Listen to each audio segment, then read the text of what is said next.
8 फरवरी को होने वाले इंतखाबात में पाकिस्तान तहरीक इंसाफ के कुछ चेहरे ऐसे हैं जो 2018 के इंतखाबात में हुकूमत बनाने वाली पार्टी पाकिस्तान तहरीक इंसाफ से वाबस्ता थे, लेकिन अपने दौर में अहम वजारतों और उस वक्त के वज़ीर आज़म के करीब तरीन समझी जाने वाली ये शख्सियात आज सियासी उफक से गायब हैं। असद उमर पीटीआई के अहम ओहदेदार थे जो पार्टी के जनरल सेक्रेटरी थे।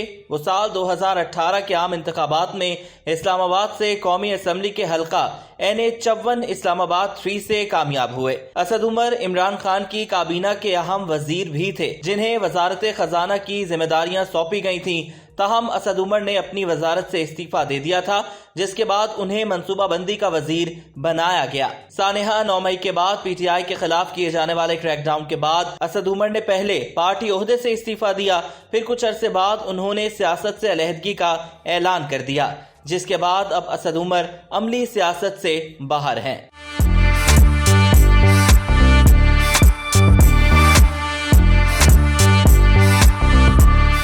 साबिक विफाकी वजीर शीरी मजारी खवातीन की मखसूस नशिस्त पर तहरीक इंसाफ की रुकन कौमी असम्बली थी। शीरी मजारी तहरीक इंसाफ की हुकूमत में उस वक्त के वज़ीर आज़म इमरान खान के इंतहाई करीब वज़रा में शामिल थीं, जिन्हें इमरान खान की काबीना में विफाकी वजीर बराए इंसानी हुकूक का कलमदान सौंपा गया। जबकि शीरी मजारी की पार्टी और पार्टी चेयरमैन के दिफा के लिए पार्लियामेंट में अक्सर सियासी मुखालफिन से नोक झोंक भी होती थी। ताहम सानेह 9 मई के बाद शीरी मजारी को कानून नाफिज करने वाले इदारों ने कई बार गिरफ्तार किया, जबकि उनकी साहबजादी ईमान मजारी को भी रियासती इदारों के खिलाफ तकरीर करने पर गिरफ्तार किया गया। शीरी मजारी की बार बार गिरफ्तारी के बाद उन्होंने जेल से रिहाई पाकर पार्टी और सियासत छोड़ने का ऐलान कर दिया, जिसमें शीरी मजारी ने कहा कि वो फैमिली को वक्त देना चाहती हैं। उस्मान डार का शुमार भी इमरान खान के करीबी साथियों में हुआ करता है, लेकिन वो आम इंतखाबात 2018 में कामयाबी हासिल नहीं कर सके थे और नून लीग के सीनियर रहनुमा ख्वाजा आसिफ ने उनको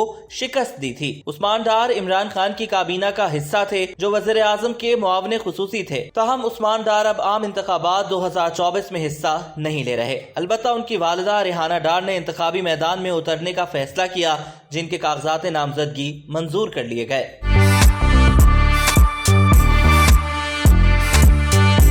पीटीआई दौरे हुकूमत में एहतसाब के नारे लगाने वाले शहजाद अकबर को इमरान खान ने मुस्लिम लीग नून के कायदीन के असासों की छानबीन की जिम्मेदारी सौंपी थी। शहजाद अकबर इमरान खान के करीबी लोगों में शामिल थे, जिन्हें ईस्ट रिकवरी यूनिट का सरबराह बनाया गया था, जबकि वो वज़ीर आज़म के मुशीर बराए एहतसाब और दाखिला भी थे। शहजाद अकबर ने पीटीआई दौर में कई प्रेस कॉन्फ्रेंसेज में नून लीग के कायदीन के हवाले से दावे किए, जिसमें उन्होंने नून लीगी रहनुमाओं की बैरून मुल्क दौलत से मुतल्लिक आदाद और शुमार पेश किए। इमरान खान ने शहजाद अकबर को मुशीर बराए दाखिला भी मुकर्रर किया था, लेकिन अचानक साबिक वज़ीर आज़म उनकी कारकर्दगी से नाराज हो गए और उन्हें ओहदे से हटा दिया। पीटीआई हुकूमत के खात्मे के बाद शहजाद अकबर बैरून मुल्क चले गए। इमरान खान के मुआवने खुसूसी के तौर पर काम करने वाले शहबाज गिल पार्टी के अहम रहनुमाओं में शुमार किए जाते थे, जो हर जगह तहरीक इंसाफ और इमरान खान का दिफा करते और मुखालफिन पर गोलाबारी करते नजर आते थे।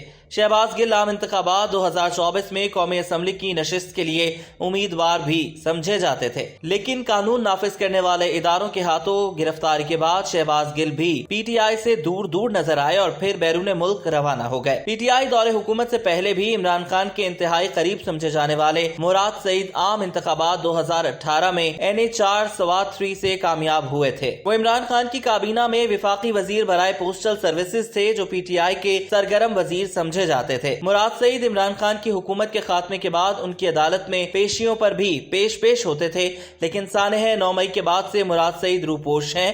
ताहम उन्होंने इलेक्शन के लिए कागजात नामजदगी जमा कराए थे, जो मुस्तरद कर दिए गए। मुराद सईद ने आरओ के फैसले को पहले इलेक्शन ट्रिब्यूनल में चैलेंज किया, लेकिन बाद अज़ा उन्होंने कागजात वापस ले लिए। 2018 में शफकत महमूद ने NA-130 लाहौर 8 से कामयाबी हासिल की थी। तहरीक इंसाफ के दौरे हुकूमत में शफकत महमूद विफाकी वजीर तालीम के फराइज सर अंजाम देते रहे, जो इमरान खान के करीबी लोगों में शामिल थे। تاہم سانحہ 9 مئی کے بعد سے شفقت محمود عملی سیاست سے دور ہیں۔ انہوں نے لاہور سے قومی اسمبلی کے حلقہ 130 اور پنجاب اسمبلی کے حلقہ 170 سے کاغذات نامزدگی جمع کروا رکھے تھے، لیکن پھر بعد میں وہ الیکشن سے دستبردار ہو گئے۔ معیشت دان سمجھے جانے والے شوکت ترین کا تعلق کسی سیاسی جماعت سے نہیں تھا، البتہ پی ٹی آئی نے انہیں سینیٹر منتخب کرایا۔ وہ پی ٹی آئی حکومت میں آنے سے پہلے پیپلز پارٹی کے دور حکومت میں بھی وزیر خزانہ رہ چکے، لیکن اسد عمر کے وزارت چھوڑنے کے بعد پی ٹی آئی حکومت میں وزیر خزانہ کی ذمہ داریاں شوکت ترین کو سونپی گئیں۔ بعد میں تحریک انصاف نے انہیں سینیٹر بھی بنوایا، لیکن سانحہ 9 مئی کے بعد انہوں نے نہ صرف سینیٹرشپ سے استعفیٰ دیا بلکہ سیاست سے بھی کنارہ کشی اختیار کر لی۔ عام انتخابات 2018 میں حماد اظہر نے NA 126 لاہور سے کامیابی حاصل کی تھی۔ وہ عمران خان کے انتہائی بااعتماد ساتھیوں میں شامل ہیں جو پی ٹی آئی کے کچن کیبنٹ کا حصہ بھی تھے اور اس وقت کے وزیر اعظم کے قریب ترین تھے۔ انہیں تحریک انصاف دور میں کچھ وقت کے لیے وزیر خزانہ بھی بنایا گیا، تاہم سانحہ 9 مئی کے بعد حماد اظہر روپوش ہو گئے۔ انہوں نے عام انتخابات میں حصہ لینے کے لیے کاغذات نامزدگی جمع کروائے، لیکن انہیں الیکشن لڑنے کی اجازت نہیں ملی۔ وہ فی الحال عملی سیاست سے دور ہیں۔ فیصل واوڈا کا شمار بھی عمران خان کے قریبی رفقا میں ہوتا تھا۔ وہ عام انتخابات 2018 میں کراچی سے قومی اسمبلی کے حلقہ NA 249 ویسٹ سے رکن قومی اسمبلی منتخب ہوئے تھے۔ فیصل واوڈا عمران حکومت میں وفاقی وزیر برائے آبی وسائل بھی رہے۔ اکثر عمران خان کی حمایت میں مخالفین پر تیر برساتے نظر آتے تھے، لیکن عمران دور میں ہی ان کے پارٹی سے اختلافات سامنے آئے اور پی ٹی آئی نے انہیں پارٹی سے باہر کر دیا۔ فیصل واوڈا فی الحال کسی سیاسی جماعت کا حصہ نہیں ہے، وہ عام انتخابات میں بھی حصہ نہیں لے رہے۔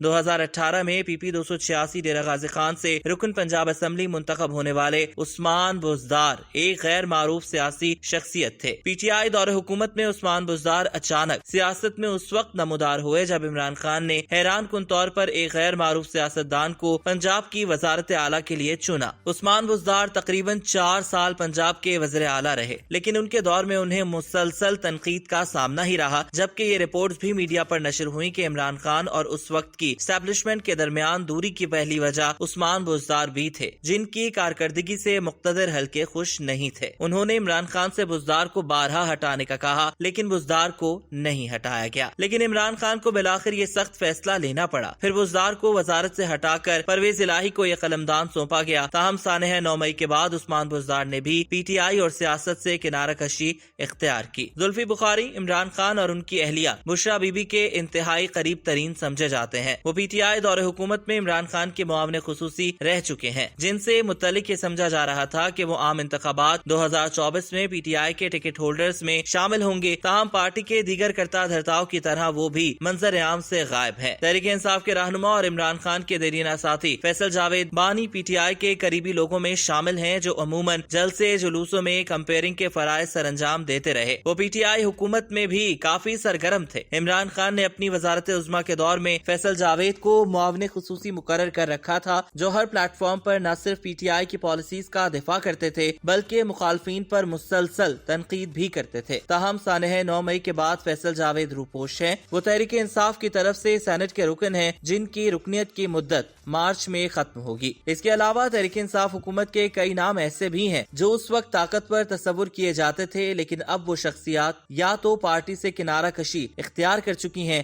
یا کسی اور جماعت میں شامل ہو چکی ہیں۔ پی ٹی آئی کے ان سابق اہم رہنماؤں میں اون چودھری، علی زیدی، عمران اسماعیل، فروخ حبیب، فردوس عاشق آوان، عامر کیانی، فواد چودھری، فیاض الحسن چوہان شامل ہیں۔ یہاں یہ بات بھی قابل ذکر ہے کہ خود بانی P T I Imran Khan بھی اس الیکشن میں حصہ نہیں لے سکیں گے، کیونکہ عدالت کی جانب سے سزا سنائے جانے کے بعد تمام حلقوں سے ان کے کاغذات مسترد کیے جا چکے ہیں۔